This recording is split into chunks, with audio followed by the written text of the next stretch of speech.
पूरे घर में खुशी का माहौल था। राधिका और मनमोहन की इकलौती बहू सोनल ने आज घर में पहले कदम रखा था। सारी रस्में पूरी हो चुकी थी। आजकल बहू ने घर में कदम रखा नहीं कि रिश्तेदार अपना सामान बांधना शुरू कर देते हैं। लेकिन राधिका ने किसी को भी नहीं जाने दिया। कैसे जाने देती? जब से अंश का जन्म हुआ, राधिका का एक ही सपना था कि वो अपने अंश की शादी बहुत ही धूमधाम से करेगी। इतने लंबे इंतज़ार के बाद आज उसका ये सपना पूरा हुआ था। सपना तो ये भी था कि अंश के लिए चाँद सी बहू वो खुद ढूंढती, लेकिन अंश ने एक दिन खुद ही ऐलान कर दिया कि वो सोनल से प्यार करता है और उसी से शादी करेगा। सोनल अंश से किसी शादी में मिली थी और दोनों में मोहब्बत हो गई। अंश के आगे सोनल किसी भी मामले में नहीं टिकती थी। अंश बहुत ही खूबसूरत, लंबा चौड़ा नवयुवक था। जाने कितने लोगों की नज़र में था। रंग रूप के साथ साथ मनमोहन जी के पास धन दौलत की भी कमी नहीं थी। सब कुछ अंश का ही था। अपने मम्मी पापा का लाडला था और इसी प्यार के कारण राधिका ने शादी के लिए हाँ कर दी। किंतु मनमोहन जी का बिल्कुल विचार नहीं था इस शादी का। किंतु बेटे की जिद के आगे उनकी एक ना चली और सोनल अंश की शादी तय हो गई। इकलौता लड़का था, मन मार कर सभी शौक पूरे हुए, पर अंश खुश था। आज सोनल उसकी दुल्हन बनकर घर आ गई थी। राधिका, नहीं मौसी, आज कोई नहीं जाएगा। हम तो सबके यहाँ शादी में एक एक हफ्ता रुके और आज जब हमारी बारी आई तो सब जा रहे हैं। कोई नहीं जाएगा। कल मुंह दिखाई की रस्म होने के बाद ही जाने दूंगी सबको। राधिका ने मौसी जी को जाने से साफ मना कर दिया। खाना पीना हुआ, रात भर खूब हो हल्ला हुआ। सुबह सोनल की कुल देवी की पूजा, रसोई और मुंह दिखाई की रस्म थी। राधिका के तो बहू आने की खुशी में पैर जमी पर नहीं पड़ रहे थे और अंश भी घर के अंदर बाहर लगाए हुए था कि उसे सोनल की एक झलक मिल जाए, पर ऐसे संभव ना हुआ। पूजा के समय ही सोनल का पूरा चेहरा ढका हुआ था। रसोई में भी सोनल के लिए कोई काम नहीं रखा था राधिका ने। उसे बस खीर में चीनी डालकर रस्म पूरी करनी थी। शाम के 4 बज चुके थे। मुंह दिखाई के लिए सभी औरतें सोनल का इंतज़ार कर रही थी। गाना बजाना चल रहा था, तभी सोनल ने प्रवेश किया। सबकी नज़रें सोनल की ओर उठ गई। सुंदर सी सोनल ने लाल राग की साड़ी पहनी थी। बहुत ही सादी साड़ी थी। राधिका को भी पसंद नहीं आई, सो एक के पास आकर बोली, बेटा, 4 लोगों में साड़ी तो अच्छी पहनी होती। शिल्पा, तुमने भाभी को बताया नहीं कि कौन सी साड़ी पहननी चाहिए? बताया था बुआ, पर भाभी ने यही पहनी। अब सबके सामने राधिका क्या कहती? राधिका बहू को कोई भारी साड़ी पहननी थी। 4 औरतें इकट्ठा है, सब क्या सोचेंगी? फिर शादी भी रोज़ रोज़ तो नहीं होती है। सुमन चाची ने बिल ही दिया। राधिका बेइज्जती कुछ न बोली। सबको बहुत बेसब्री से इंतज़ार था अंश की बहू को देखने का। इसकी शुरुआत सुमन चाची ने ही की। अभी एक दो औरतों ने ही की थी कि सोनल ने स्वयं ही घूंघट ऊपर उठा दिया। जब सबको देखना ही है तो इसको डालने का क्या फ़ायदा? राधिका का भरी सभा में सिर नीचे हो गया। सभी औरतें हंस दी। अरे, आजकल तो ये फैशन हो गया है, इसलिए मुंह दिखाई करता कौन है? आजकल तो एट होम होता है। अच्छा भी है। कम से कम भरी सभा में ऐसे तो बहू अपना रंग नहीं दिखाती।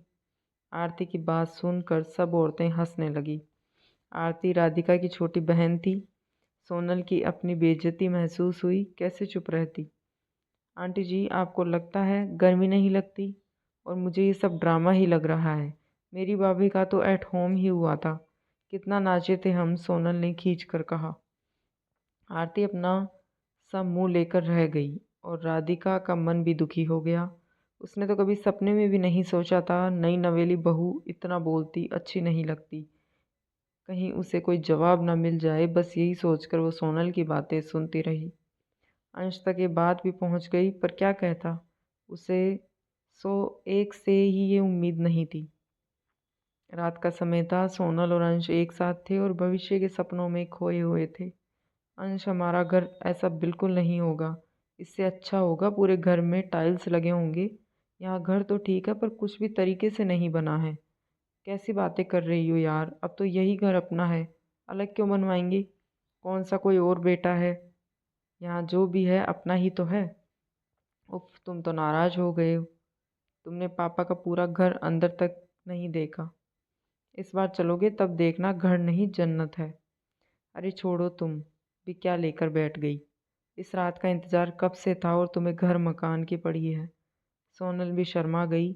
अगली सुबह सभी रिश्तेदार ने जाने की तैयारी कर ली थी। कल की मुंह दिखाई की रस्म के बाद तो कोई भी रुकना नहीं चाहता था, और राधिका की भी हिम्मत नहीं थी कि वो किसी को रोके। एक अच्छी बेटी और बहू बनकर उसने वर्षों जो इज्जत कमाई थी वो सोनल ने एक झटके में मिट्टी में मिला दी थी। 10 बज चुके थे लेकिन सोनल और अंश अभी तक सो रहे थे। राधिका की बिल्कुल हिम्मत नहीं थी कि वो जाकर उन्हें जगा दे। कोई कब तक इंतजार करता। सब लोग जाने लगे। जिन्हें शाम को जाना था वही बचे, और वो भी यही सोच रहे थे कि देखते हैं बहुरानी कब उठती है। मनमोहन जी इन सब बातों की भनक भी नहीं थी। ठीक 11 बजकर 10 मिनट पर सोनल कमरे से बाहर निकली, सोई सोई सी। सोनल बेटा, ये कोई उठने का वक्त है? राधिका धीरे से बोली। मम्मी जी, रात को 1 बजे भी कोई सोने का वक्त तो नहीं होता। अब अगर रात में देर से सोएंगे तो उठने में देर तो होगी ही। सोनल ने हंसकर बेशर्मी से जवाब दिया। राधिका इधर उधर देखने लगी। उसे डर था कि कोई सोनल की बात सुन न ले। अरे आज सुबह से अंश दिखाई नहीं दे रहा है। किसी को छोड़ने गया है क्या? सोनल के सामने मनमोहन जी खड़े थे। सोनल को इस रूप में देखकर वो हैरान हो गई। उन्होंने राधिका को घूरते हुए कहा, मुझे तुमसे कुछ बात करनी है, बाहर आओ। राधिका मनमोहन जी के गुस्से को देखकर समझ चुकी थी कि उन्हें क्या बात करनी है। जाओ सोनल, नहा लो, बहुत देर हो गई है। और अंश को भी जगा दो, उसे बोलो पापा जी बुला रहे हैं। सोनल सिर झुकाकर अंदर चली गई। शायद मनमोहन जी के गुस्से का उसे अंदाजा हो गया था।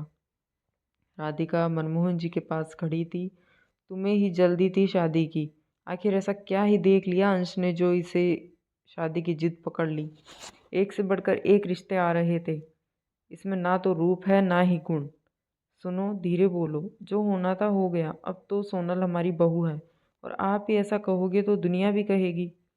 तुम्हारी इन्हीं बातों ने अंश को शेर कर दिया है, और अब बदनामी तो हो ही गई है। ठीक है, समझने की कोशिश करो। हमारा अंश खुश है और हमें क्या चाहिए। अंश है कहाँ? आज दिख नहीं रहा है। राधिका ने धीरे से कहा, अभी सो रहा है। मनमोहन जी ने राधिका को गुस्से से देख और राधिका को अंदर जाने का इशारा किया। शाम होते होते सारे रिश्तेदार चले गए। सोनल सारा दिन अपने कमरे में ही रहती और अंश भी उसके पीछे ही लगा रहता। अंश सोनल से बोलो, कभी मेरे साथ भी बैठा करे। मेरा भी यही सपना था कि मेरी बहू आएगी तो ढेर सारी बातें करेंगे। सारा दिन कमरे में ही रहती है। अरे मम्मी, उनके घर में सबके कमरे अलग अलग हैं, और सब लोग खाली समय में अपने कमरे में ही रहते हैं। वही उसकी आदत है। पर बेटा, उसे अब इस घर के हिसाब से चलना होगा, और जब तक मेरे साथ नहीं बैठेगी उसे कैसे पता चलेगा कि हमारे घर के क्या नियम हैं। ठीक है मम्मी, वो अभी नई है इस घर में, आप ही उसके पास चली जाइए। राधिका को बहुत दुख हुआ।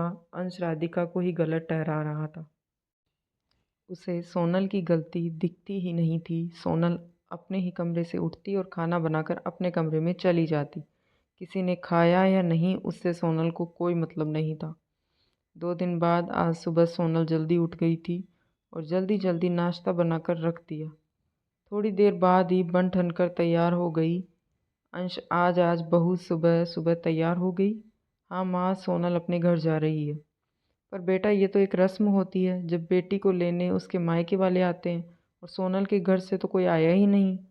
मम्मी, तुम भी कितनी दकियानुसी बातों को लेकर बैठी हो। सोनल अपने ही तो घर जा रही है। अंश बेटा, तुम शादी के बाद कितना बदल गई। अब तुम्हें मेरे विचार दकियानुसी लगने लगे क्या? मम्मी, आप भी दूसरी लोगों की तरह ही सास वाले ताने मारने लगी। अंश हंस दिया। सोनल के घर वाले आ रहे थे लेकिन उन्हें ज़रूरी काम आ गया। मैं सोनल को छोड़कर आ जाऊंगा। सोनल चली गई। जाने के बाद राधिका बहुत रोई। शाम को जब उन्हें पूरी बात पता चली तो बहुत नाराज हुई। राधिका तब भी रोती रही। किसे कहती, क्या कहती। शाम तक आने का कहकर अंश 2 दिन तक नहीं आया। राधिका अंदर ही अंदर कूटते हुए चुपचाप सब सहती रही। मनमोहन जी से कुछ कहती तो वो उल्टा उस पर ही बरस पड़ते। 3 महीने बीत गए थे, सो एक मायके से नहीं लौटी थी, राधिका ने भी फ़ोन नहीं किया। अंश आए दिन सोनल के पास चला जाता और हफ्ता भर ना लौटता। आस पड़ोस में भी बातें बनने लगी थी। राधिका घर के बाहर निकलती तो सब पूछने लगते, बहू कब आएगी। राधिका के पास कोई जवाब नहीं होता। उसने घर से बाहर निकलना भी बंद कर दिया। राधिका के मन स्थिति कोई भी नहीं समझ रहा था। मनमोहन जी अपनी ही दुनिया में थे। सुबह के गए शाम को ही घर आते। धीरे धीरे राधिका खुद को असहाय समझने लगी और बीमार रहने लगी। एक दिन अचानक राधिका के दरवाजे पर दस्तक हुई। दरवाज़ा खोला तो देखा सोनल और अंश सामने खड़े थे। अरे सोनल बेटा, राधिका चहक पड़ी। सोनल से तो उसे वैसे भी शिकायत नहीं थी, खोट तो अपने ही खून में था। सोनल भी राधिका को देखकर हंस दी। राधिका को बहुत अच्छा लगा। उस दिन बहुत देर तक राधिका और सोनल आपस में बातें कर रही थी। शाम को जब मनमोहन जी घर आए तो उन्हें भी भरा घर अच्छा लग रहा था। खाना खाने के बाद मनमोहन जी अंश से बोले, बहुत दिन हो गए, हम साथ कहीं नहीं गए, चलो टहल के आते हैं। अंश को याद आया जब वो छोटा था तो रोज़ खाने के बाद अपने पापा के साथ टहलने जाता था। उसने तुरंत हाँ कर दी। बेटा अंश, हमारी बहुत इच्छा थी कि हम तुम्हारी शादी अपने लोगों के बीच करते, किंतु किस्मत को लेखा कहीं और, या तुम्हारी जिद सोनल इस घर की बहू बनी। बेटा जो हुआ सो हुआ, लेकिन तो तुम समझदारी दिखाओ। तुम हमेशा अपनी ससुराल में पड़े रहते हो। बेटा दामाद की इज्जत 4 दिन और कभी कभी ससुराल में होती है। और सोनल को भी समझाओ, ये उसका घर है, अब उसको मान सम्मान इसी घर से है। तुम्हारी माँ सारा दिन गुमसुम सी पड़ी रहती है। मैं उसका दर्द समझता हूँ, लेकिन इस शादी में उसने तुम्हारा बहुत साथ दिया, इसलिए मैं भी गुस्सा रहता हूँ। अंश सिर झुकाकर सारी बातें सुन रहा था। तुम उसके जिगर का टुकड़ा ही, बहुत उम्मीदें हैं उसे तुमसे और सोनल से। छोड़ो बचपना, सोनल को समझाओ। जी पापा। मनमोहन जी और अंश घर आ गए। अगली सुबह राधिका की जब नींद खुली तब सोनल जाग चुकी थी। बहू में ये परिवर्तन देखकर राधिका की खुशी का कोई ठिकाना ना रहा।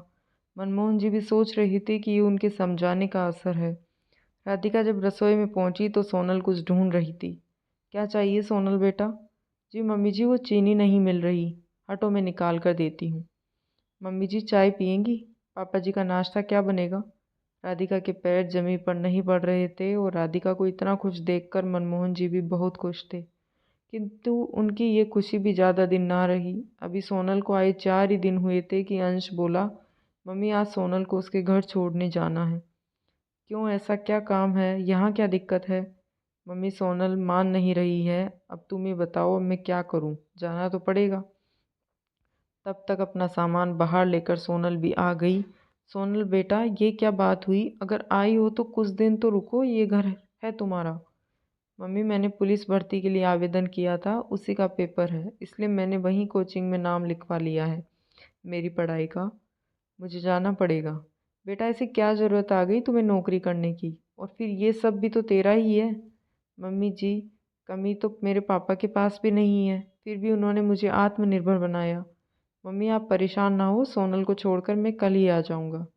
सोनल फिर चली गई, लेकिन न सोना का इस तरह आना और चले जाना राधिका को समझ नहीं आया। जाने क्यों राधिका के ध्यान के जेवरों पर गया। उसने जाकर देखा तो घर से पूरा जेवर गायब था। अब राधिका की समझ में आया कि सोनल देर सवेरे जाग कर घर की कीमती चीज़ें ही ढूंढती थी। राधिका सुनो, घर के पूरे जेवर गायब हैं। बहू की अलमारी में उसके भी जेवर नहीं हैं। क्या बात कर रही हो? मनमोहन जी ने कहा और देखा तो अलमारी खाली थी। मनमोहन जी ने तुरंत घर से चोरी की एफआईआर कर दी। अगले ही दिन अंश, पापा जी क्या जरूरत थी एफआईआर करने की, एक बार पूछ तो लिया होता। बेटा जी, क्या तुम्हें ले जाने से पहले पूछना नहीं चाहिए था? तेरी जैसी औलाद से तो नहीं होता तो बेहतर था। 4 महीने अंश नहीं आया। राधिका रोती रही और मनमोहन जी ने भी अंश और सोनल से रिश्ता तोड़ लिया। और फिर एक दिन सोनल अंश और उसके पापा मनमोहन जी से मिलने आए। वो ये कैसे आना हुआ?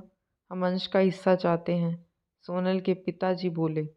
आपको शर्म नहीं आती? बेटी के ससुराल में आकर इस तरह की बात करते। इससे शर्म की क्या बात है? अंश कुछ करना चाहता है और आप पूरे पैसे पर कब्जा किए हैं। अंश चुप था। देखिए, अंश भी यही चाहता है। मैं सपना एक पैसा ऐसी औलाद को नहीं दूंगा। आज के बाद मेरे घर आने की ज़रूरत नहीं है। बातें बढ़ती चली जा रही थी। शादी के 2 साल हो गए थे, किंतु सोनल गिनती के 20 दिन भी ससुराल में ना रही होगी। अंश भी सोनल के साथ ससुराल में ही रहता और घर बाहर के सारे काम निपटाता। अब उसे एहसास होने लगा था कि शायद वो गलती कर रहा है। सोनल, चलो मम्मी पापा के पास चलते हैं। पागल हो क्या ऐसी हालत में? मैं वहाँ ना एक नहीं जाऊँगी। 8वां महीना चल रहा है, मैं यहीं रहूँगी। तुम्हें जाना है तो जाओ, मैं नहीं जा सकती। सोनल, समझने की कोशिश करो, वो मेरे मम्मी पापा हैं। अच्छा, बड़ी देर से याद आई। सोनल, मैंने तुमसे बहुत प्यार किया और आज तुम अपने घर जा सकते हो। उन्हें कभी मेरी याद आई? कभी एक फ़ोन किया? अंश चुप हो गया और अगले ही दिन राधिका के सामने खड़ा था। पूरे 6 महीने बाद वो घर आया था। मनमोहन जी ने अंश को 2 तमाचा जड़ दिए। आज याद आई है हमारी? मेरा तुमसे कोई रिश्ता नहीं है। शर्म नहीं आई थी अपने ही घर में चोरी करते हुए? तेरा ससुर हिस्सा मांगने आया था, तब कहा था मेरे घर में तुम्हारे लिए कोई जगह नहीं है। अंश को धक्के मारकर मनमोहन जी ने घर के बाहर कर दिया। अंश मजबूर था, वापस सोनल के पास आ गया। अब अंश की रही सही इज्जत भी चली गई। अंश पूरे घर के काम करता और ताने भी सुनता। सोनल को समझाने की कोशिश में रोज़ लड़ाइयाँ होने लगी। अंश के मन में बार बार आता कि वो आत्महत्या कर ले, लेकिन सोनल माँ बनने वाली थी। इन सब में उस बच्चे का क्या दोष जिसने अभी दुनिया में जन्म तक नहीं लिया था। सोनल, घर चलो, मम्मी पापा से माफ़ी मांग लेते हैं। कितने दिन नाराज़ रहेंगे? अगर नहीं जाना चाहती तो ज़बरदस्ती क्यों कर रही हो? माफ़ी तो तुम्हारे माँ बाप को मांगनी चाहिए। मेरी बेटी पर चोरी की एफआईआर की थी, कितनी जग हंसी हुई। अंश ने सोनल का हाथ पकड़कर खींचा। वहीं सोनल का छोटा भाई खड़ा था। उसने पास पड़ी चप्पल उठाकर अंश पे जड़ दिया। इतनी बेइज्जती! अंश राधिका के पैर पकड़कर रो रहा था। मम्मी, मैंने सोनल को समझाने की बहुत कोशिश की, लेकिन वो नहीं आई। जब भी यहाँ आने को बोलता वो मना कर देती। मम्मी, मैंने बहुत प्यार किया था उससे, पर वो। मनमोहन जी गुस्से से तमतमा रहे थे। जब ससुराल में लात पड़ी तब माँ बाप याद आए हैं। पापा, माफ़ कर दो, इतनी बेइज्जती तो मैंने कभी नहीं सही। और वो मनमोहन जी से लिपट गया। मनमोहन जी ने एक धक्का दे दिया, सीधे राधिका के कदमों पर गिर पड़ा। राधिका भी खामोश थी। ठीक है पापा, जा रहा हूँ। गलती की है तो सज़ा तो मिलनी ही चाहिए। 2 दिन बाद अंश का शव रेलवे ट्रैक पर पड़ा था। दोनों घर में हाहाकार मच गया। जेब से पुलिस को सोनल के नाम से एक खत मिला। अंतिम क्रियाकर्म के बाद सबके बीच में खत पढ़ा गया। पापा, मैं सोनल के प्यार में पागल था। मैंने जीवन भर उसका साथ ना छोड़ने का वादा किया था और इसलिए अपना वादा पूरा कर रहा था। मम्मी, मैं तुम्हारा गुनहगार हूँ। मैंने तुम्हारे प्यार की इज्जत नहीं की और उसी का फल मिला। सोनल माँ बनने वाली है। आप लोग मेरे बच्चे को मेरी गलतियों की सज़ा मत देना। मेरी गलतियों को यही सज़ा है। सोनल, काश तुम समझ जाती तो आज हम यूं अलग ना होते। काश मैं अपने बच्चे को देख पाता। काश पापा, मैं एक अच्छा बेटा बनकर आपके बुढ़ापे का सहारा बनता। पर पापा, मैं कुछ भी ना कर सका। अब माफ़ी नहीं मांगूंगा, क्योंकि अगर मेरी गलती माफ़ी लायक होती तो मेरा अंत ऐसा तो नहीं होता। तुम्हारा अंश। अंश इस दुनिया से जा चुका था। उसने गलती तो की थी, पर क्या उसके जीते जी इस धरती पर उसके लिए कोई सज़ा नहीं थी? निराश था जीवन से, अपनी गलती मानता रहा, पर किसी ने उसे समझने की कोशिश नहीं की। अगर कोई एक भी उसे समझ लेता तो उसके जीवन का ऐसा अंत न होता। आपको यह कहानी पसंद आई हो तो वीडियो को लाइक, शेयर और कमेंट करें और चैनल को सब्सक्राइब करें।